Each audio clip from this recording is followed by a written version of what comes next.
ब्रह्मा, विष्णु, महेश ये अजर अमर हैं। उनकी कभी जन्म या मृत्यु नहीं होती। वही तो सृष्टि के रचनहार हैं। उनका कभी विनाश नहीं होता। वो ही जगत के पालनहार हैं। वास्तव में परमात्मा तो निराकार है। यदि आप अपने जीवन में सुख प्राप्ति चाहते हो तो एकादशी का व्रत कीजिए, श्राद्ध निकालिए। जो श्रद्धालु लोग इस जन्म में दुख भोगते हैं वो उनके पिछले जन्मों के कर्मों का फल है, और पिछले जन्मों के कर्म फल को भगवानों को भी भोगना पड़ता है। तो फिर आम जीव की क्या औकात है? अगर परमात्मा की प्राप्ति चाहते हो तो हमारे साथ बोलिए, हरे राम राम राम हरे हरे, हरे राम राम राम हरे हरे, हरे कृष्णा कृष्णा कृष्णा हरे हरे, हरे कृष्णा कृष्णा कृष्णा हरे हरे। बोलो शेरा वाली माता की राधे राधे राधे राधे राधे राधे राधे राधे।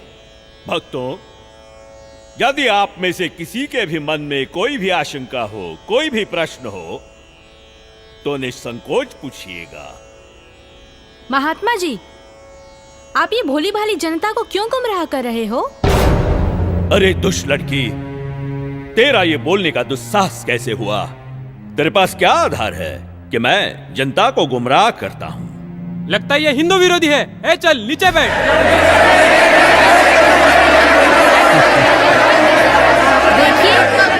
देखिए, हमारी इसी सोच की वजह से इन धर्मगुरुओं ने हमें गलत दिशा प्रदान की है। मैं भी हिंदू धर्म की हूँ और मैं अपने धर्म को श्रेष्ठ मानती हूँ। दरअसल पाखंड केवल हिंदू धर्म में ही नहीं बल्कि मुस्लिम धर्म तथा अन्य धर्मों पर भी चरम सीमा पर है।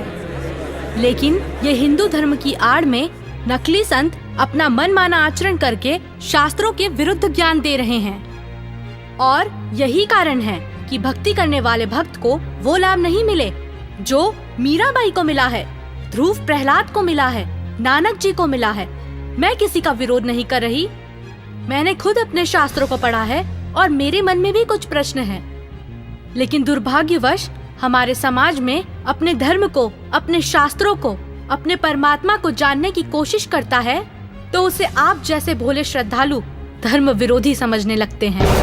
पर आज मैं जो आप सभी को सच्चाई बताने जा रही हूँ, जो शायद आपने पहले कभी नहीं सुनी होगी।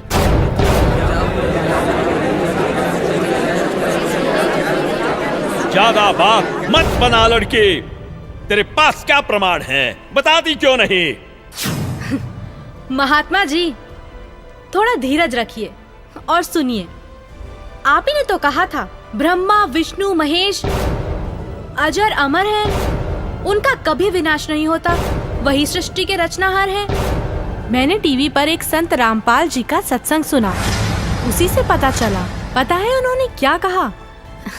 रुकिए एक मिनट, अभी बताती हूँ।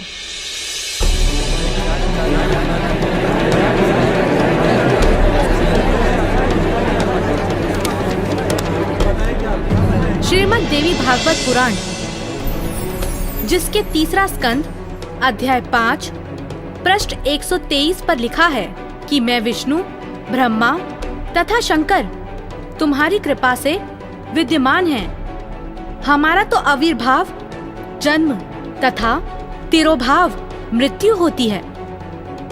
हम नित्य अविनाशी नहीं हैं। श्रीमद् भागवत महापुराण तीसरा स्कंद अध्याय 4 पृष्ठ 10 श्लोक 42 पर लिखा है, हे मात ब्रह्मा, मैं तथा शिव तुम्हारे ही प्रभाव से जन्मवान हैं, नित्य नहीं है, अर्थात हम अविनाशी नहीं हैं। ये श्रीमद् देवी भागवत देखिएगा, सचित्र मोटा टाइप हिंदी, गीता प्रेस गोरखपुर से प्रकाशित है। और परमात्मा चाहने वाले हिंदुओं के घरों पर लगभग रखी पाओगी। ये है संक्षिप्त श्रीमद् देवी भागवत सचित्र मोटा टाइप, केवल हिंदी। प्रकाशक हैं हनुमान प्रसाद पोदार, चमनलाल गोस्वामी, और गीता प्रेस गोरखपुर से प्रकाशित है। 123 पृष्ठ, तीसरा स्कंद, संक्षिप्त देवी भागवत। तुम शुद्ध स्वरूपा हो, ये सारा संसार तुम ही से उद्भासित हो रहा है। मैं ब्रह्मा और शंकर हम सभी तुम्हारी कृपा से विद्यमान हैं। हमारा आविर्भाव माने जन्म, तिरोभाव माने मृत्यु हुआ करता है। हमारा तो जन्म मृत्यु होता है, केवल तुम ही नित्य हो, जगत जननी हो, प्रकृति और सनातनी देवी हो। अब ये क्या सिद्ध हो गया इस थोड़ी सी पंक्तियों में? ब्रह्मा विष्णु महेश की जन्म मृत्यु होती है। तो बताओ महाराज जी, अब आपके पास क्या जवाब है? आप ही ने तो कहा परमात्मा निराकार है। हाँ, तो गलत क्या कहा? परमात्मा तो निराकार ही है, और यही हमारे वेद शास्त्र कहते हैं। महात्मा जी, आप बिल्कुल झूठ बोल रहे हैं। शास्त्रों में कहीं नहीं लिखा कि परमात्मा निराकार है। शास्त्रों में क्या लिखा है ये मैं आपको बताती हूँ, जो कि मुझे संत जी के प्रवचनों द्वारा पता चला। अब ऋग्वेद मंडल नंबर 9 सूक्त 82 में कति कंसेप्ट क्लियर हो जाएगा। ऋग्वेद मंडल नंबर 9 सूक्त 82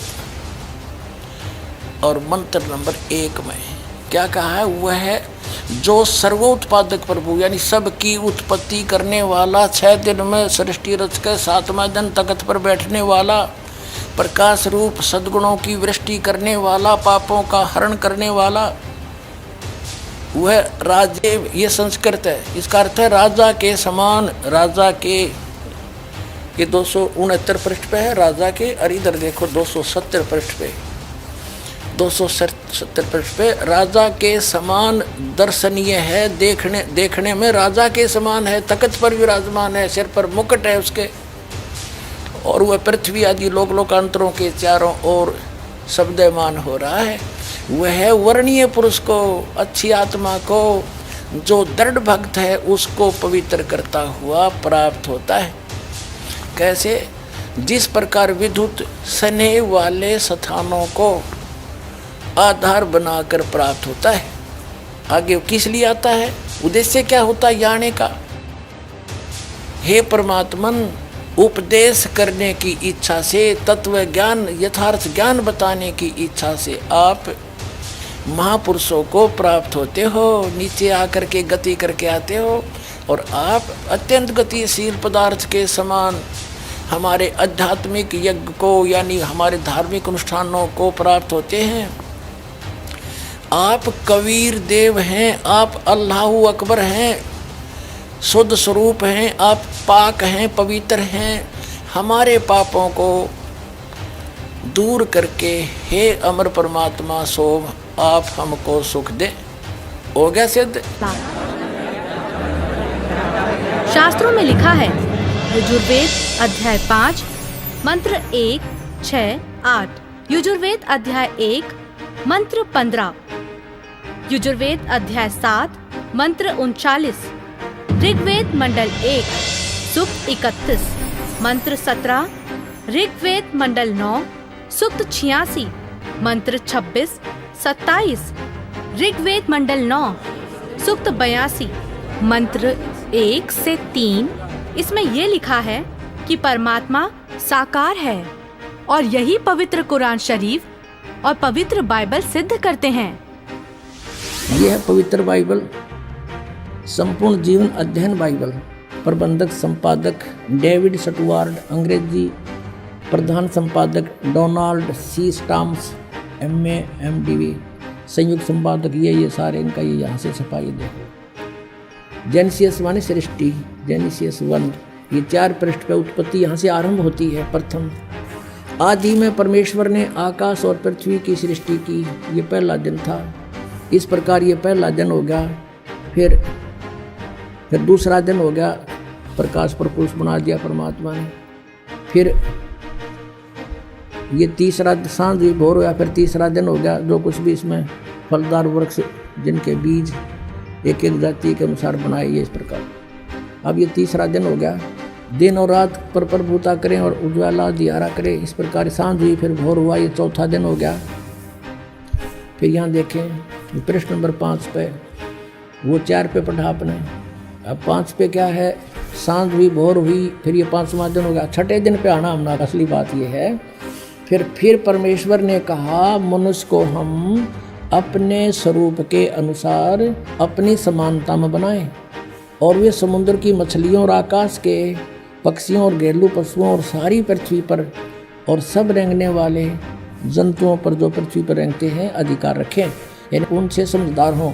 तब परमेश्वर ने मनुष्य को अपने स्वरूप के अनुसार उत्पन्न किया।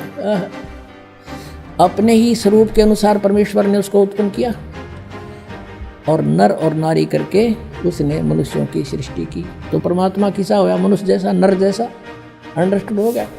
अब पवित्र बाइबल ने स्पष्ट कर दिया कि परमात्मा मनुष्य जैसा है, उसने अपने जैसे रूप में मनुष्य को बनाया, नर नारी करके उत्पन्न किया। अब कुरान शरीफ दिखाते हैं आपको, देख कुरान शरीफ शास्त्रीय अरबी पद्धति पर नागरी लिपि में रूपांतरकार हैं नंद कुमार अवस्थी, शेरवानी संस्करण। ये कहाँ से छपी है?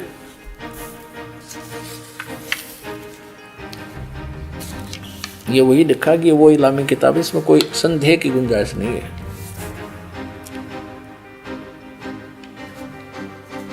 शेरवानी संस्करण, प्रकाशक है लखनऊ किताब घर, मौसम बाग, सीतापुर रोड, लखनऊ। हम यहाँ पढ़ेंगे, हिंदी पढ़ेंगे। सूरत फुरकानी 25 607 पृष्ठ पे यहाँ देखिए 59 नंबर आयत में, सूरत फुरकानी 25 में, जिसने आसमान और ज़मीन और जो कुछ उनके बीच में है सबको 6 दिन में पैदा किया और फिर तख्त पर जा विराजा। अब इससे सिद्ध हो गया कि दोनों पवित्र सदग्रंथों ने रल मिलकर ये सिद्ध कर दिया कि परमात्मा मनुष्य जैसे शरीर युक्त है, मनुष्य जैसा साकार है। महात्मा जी, आपने ये भी झूठ कहा है कि श्राद्ध निकालने, व्रत करने से सुख और मुक्ति मिलती है, जबकि संत जी के प्रवचनों से सुना है कि गीता अध्याय 9 के श्लोक 25 में कहा है, पितरों को पूजने वाले पितरों को प्राप्त होते हैं, भूतों को पूजने वाले, पिंड दान करने वाले भूतों को प्राप्त होते हैं, अर्थात भूत बन जाते हैं। गीता अध्याय 6 श्लोक 16 में लिखा है कि हे अर्जुन, ये योग ना तो अधिक खाने वाले का, ना बिल्कुल ना खाने वाले का, ना अधिक जागने वाले का, ना अधिक शयन करने वाले का, और ना ही एक स्थान पर बैठकर साधना करने वाले का सिद्ध होता है। गीता अध्याय 16 श्लोक 23-24 में कहा है कि शास्त्र विधि को त्याग कर जो साधक मनमाना आचरण करते हैं, उनको ना तो कोई सुख होता है, ना कोई सिद्धि प्राप्त होती है, तथा ना उनकी गति अर्थात मोक्ष होता है। अरे क्या चल क्या रहा है इस लड़की का? अरे कोई तो रोको उसे। ये लड़की सही बोल रही है।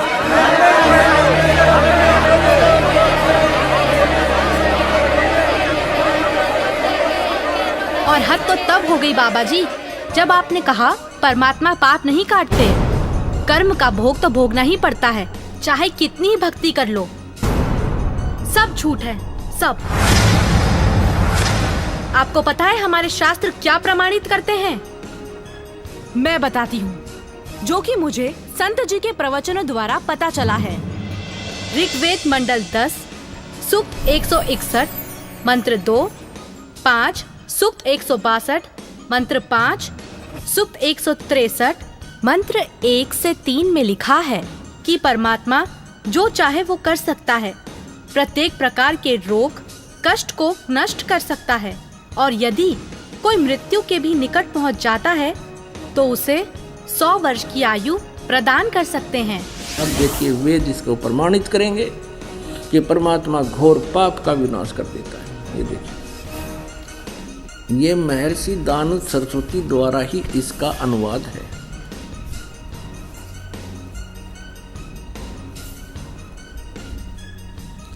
प्रकाशक हैं सर्वदेशिक आर्य प्रतिनिधि सभा 2/5 महर्षि दान भवन रामलीला मैदान नई दिल्ली से। यजुर्वेद आर्य भाषा भाष्य संपूर्ण 40 अध्याय महर्षि दानंद सरस्वती कृत यानी दानंद जी के द्वारा इनका अनुवाद है। मुद्रक है Prince offset printers 1510 Pataudi house Daryaganj नई दिल्ली से। अब देखिएगा यजुर्वेद के 8वें अध्याय का 13वां मंत्र स्पष्ट करेगा। ये 8वां अध्याय और 241 पृष्ठ पे 8वें अध्याय का 13वां श्लोक। इसमें क्या लिखा है कि देव कर्तस्य एनस्य अवजनमसि, मनुष्य कर्तस्य एनस्य अवजनमसि, पितृ कर्तस्य एनस्य अवजनमसि, आत्म कर्तस्य एनस्य अवजनमसि। एनस्य एनस्य घोर एनस्य एनस्य माने अपराध के अपराध यानी घोर पाप के भी। अब आपको इसका यहाँ दिखाते हैं 242 पृष्ठ पर इन्हीं का अनुवाद किया हुआ। ये 242 पृष्ठ पे। हे सबके उपकार करने वाले मित्र आप। अब यहाँ इसने मित्र शब्द प्रयोग कर दिया, यहाँ परमेश्वर ना लिखा, क्योंकि इसको पता था वेदों को पढ़ने वाला मुझ पर पूरा विश्वास करेगा, और मैंने यहाँ लिख दिया मित्र, तो वो ये समझेगा कि मित्र के बारे में लिखा है, भगवान के बारे में नहीं, इसलिए इसको पढ़ पढ़ा कर आगे चल पड़ेगा। आप दान देने वाले के अपराध के अवजनम, एनस्य माने अपराध के, अवजनम माने विनाश करने वाले, असी माने हो, मनुष्य कर्तस्य साधारण मनुष्यों के किए हुए, एनस्य माने अपराध के, अवजनम माने विनाश करने वाले हो। पितृ कर्तस्य पिता के किए हुए, एनस्य माने अपराध, ये अपराध ही लिखना चाहिए था, विरोधासन लिखा है। अच्छी प्रकार हरने वाले हो, नाश करने वाले हो। अपने किए हुए, एनस्य माने पाप के, एनस्य कहो, एनस्य का अर्थ पाप कहो, एनस्य माने अपराध कहो, एनस्य माने अपराध या पाप एक ही अर्थ होता है। एनस्य माने पाप के दूर करने वाले, अवजनम माने नाश करने वाले, अवजनम विनाश करने वाले हो, अवजनम माने विनाश करने वाले हो। एनस्य एनस्य अधर्म के अधर्म यानी घोर पाप के भी, अवजनम माने नाश करने वाले हो। अब जानता हुआ मैं जो कुछ भी अधर्म आचरण किया करता हूँ या करूँ, अनजान में जो कुछ भी किया करता हूँ वह करूँ, उस सब एनस्य माने अपराध के, पाप के, दुष्ट आचरण के नहीं, पाप के आप अवजनम माने नाश करने वाले हो। और महात्मा जी, आपको तो ये भी नहीं पता पूर्ण परमात्मा कौन है। अच्छा लड़की, तो तुम ही बताओ कौन है पूर्ण परमात्मा? पूर्ण परमात्मा, पूर्ण परमात्मा वो है जिसने सृष्टि की रचना की है। उस परमेश्वर का नाम है कबीर। मैं आपको प्रमाणित करती हूँ, जो कि मुझे संत जी के प्रवचनों द्वारा पता चला है। प्रमाण 1, पवित्र यजुर्वेद अध्याय 29 मंत्र 25। जिस समय भक्त समाज को शास्त्र विधि त्याग कर मनमाना आचरण कराया जा रहा होता है, उस समय कबीर देव तत्व ज्ञान को प्रकट करता है। प्रमाण 2, पवित्र सामवेद संख्या 359 अध्याय नंबर 4 के खंड नंबर 25 का श्लोक नंबर 8, जो कबीर देव तत्व ज्ञान लेकर संसार में आता है, वह सर्वशक्तिमान है तथा काल के कर्म रूपी किले को तोड़ने वाला है, सर्व सुखदाता है तथा सर्व के पूजा करने योग्य है। ऋग्वेद मंडल 9 सूक्त 86 मंत्र 17। ऋग्वेद मंडल 9 सूक्त 86 मंत्र 18। ऋग्वेद मंडल 9 सूक्त 86 मंत्र 19। ऋग्वेद मंडल 9 सूक्त 86 मंत्र 20। अथर्ववेद कांड नंबर 4 अनुवाक नंबर 1 मंत्र नंबर 7। मुस्लिम धर्म के पवित्र शास्त्र कुरान शरीफ सूरत फुरकानी 25 आयत 52 से 59 में लिखा है कि कबीर परमात्मा ने 6 दिन में सृष्टि की रचना की तथा 7वें दिन तख्त पर जा विराजा।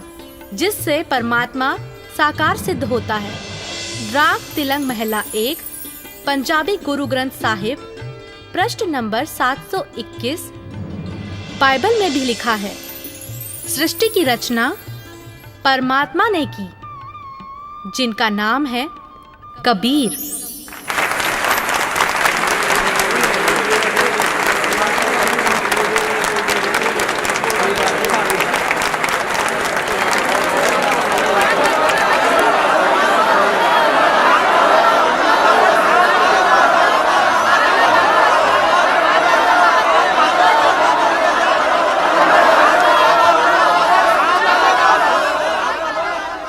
बहन माफ करना, मुझसे गलती हो गई। असल में हिंदू विरोधी तो ये नकली संत है जो हमें शास्त्रों के विरुद्ध भक्ति बता रहा है।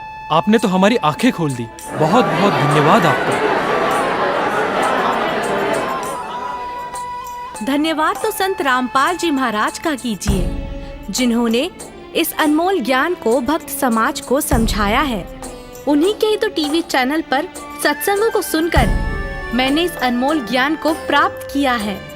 हर रोज टीवी पर सैकड़ों बाबा आते हैं, लेकिन सही भक्ति तो संत रामपाल जी महाराज ही बताते हैं। तो बोलो संत रामपाल जी महाराज की जय।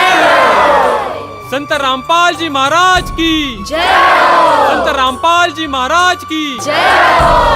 आओ सब मिलकर जागरूकता लाए, पाखंड और अंधविश्वास को जड़ से मिटाए।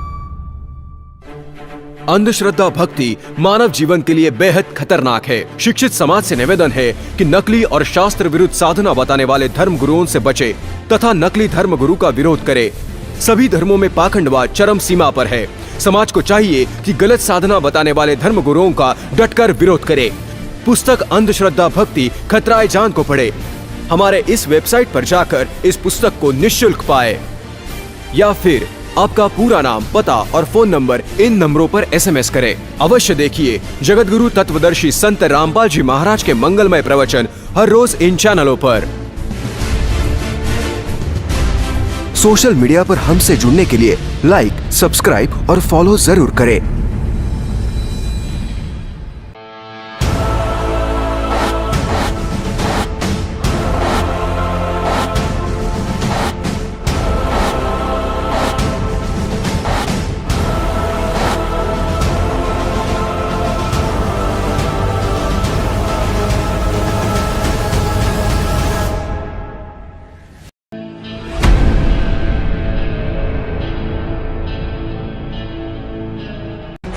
भारत के सभी राजनेताओं, स्वामियों, धर्मगुरुओं और शंकराचार्यों को मुसलमान धर्म के प्रवक्ता डॉक्टर जाकिर नायक की खुली चुनौती।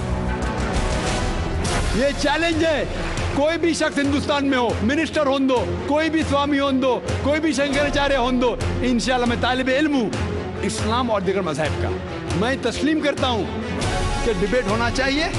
मैं उनसे डिस्कशन करता हूँ, अगर मुझे गलत साबित करो मैं बदलने को तैयार हूँ। ये मुसलमान की जबान है, हम जब जबान देते हैं उसका पालन करते हैं। संत रामपाल जी महाराज ने स्वीकार की मुस्लिम धर्म प्रवक्ता डॉक्टर जाकिर नायक की चुनौती। मुस्लिम धर्म प्रवक्ता डॉक्टर जाकिर नायक हैं सादर आमंत्रित, जब चाहे कर सकते हैं संत रामपाल जी महाराज के साथ ज्ञान चर्चा। डॉक्टर जाकिर नायक के इस चैलेंज को स्वीकार करता हूँ, लेकिन अपने उस वायदे को याद रखना जिसमें कहा है कि जो मुझे झूठा सिद्ध कर देगा, गलत सिद्ध कर देगा, मैं अपने आप को बदल लूँगा। चैलेंज, आपको 10 पॉइंटों पर झूठा कर दूंगा सिद्ध, और कभी भी आकर के वो अध्यात्मिक ज्ञान चर्चा करता।